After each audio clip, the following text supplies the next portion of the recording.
काँग्रेसचे ज्येष्ठ नेते शिवराज पाटील चाकूरकर यांच्या सून डॉक्टर अर्चना पाटील आणि राजेश निटुरे यांनी नुकताच भाजपमध्ये प्रवेश केला. उपमुख्यमंत्री देवेंद्र फडणवीस, भाजप प्रदेशाध्यक्ष चंद्रशेखर बावनकुळे यांच्या उपस्थितीमध्ये हा प्रवेश झाला. शिवराज पाटील चाकूरकरांनी नेहमीच मूल्यावर आधारित राजकारण केलंय. त्यामुळे लातूरमध्ये भाजपला मोठं नेतृत्व मिळालं असून सुधाकरराव शिंगारे यांची जागा ताकदीनं निवडून येईल असा विश्वास फडणवीस यांनी व्यक्त केला. या गोष्टीचा आनंद आहे की आज त्यांच्या प्रवेशामुळे एक अतिशय मजबूत असं नेतृत्व लातूर जिल्ह्यात आणि मराठवाड्यात आम्हाला या ठिकाणी मिळालेलं आहे. अर्चना पाटील सामाजिक कार्यामध्ये सक्रिय होत्या. चाकूरकर पाटील यांनी जो वारसा तयार केला आहे ती खूप चांगली गोष्ट आहे.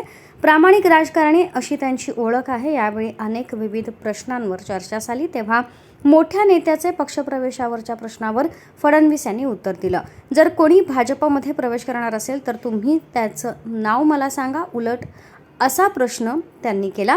कोणताही नेता प्रवेश करणार नसून आम्ही ऑपरेशन करतो, तुम्हाला ते कळत नाही आणि तुम्हाला कळतं तर ऑपरेशन होत नसल्याचा टोला फडणवीस यांनी लगावलाय. आज तरी असे काही होणार नसल्याचं फडणवीस म्हणाले. दरम्यान महायुतीमध्ये 4 ते 5 जागांवर वाद असल्याचं मान्य केलं. महायुतीमध्ये अजूनही 4 ते 5 जागांवरती वाद असून या जागांवर लवकरच तोडगा निघेल असा विश्वास त्यांनी यावेळी व्यक्त केला. दुसरीकडे अमित देशमुख यांच्याही भाजप प्रवेशाची चर्चा रंगली आहे. मात्र देशमुख माझ्या संपर्कात नसून तशी कोणतीही चर्चा झाली नसल्याचं ते म्हणाले.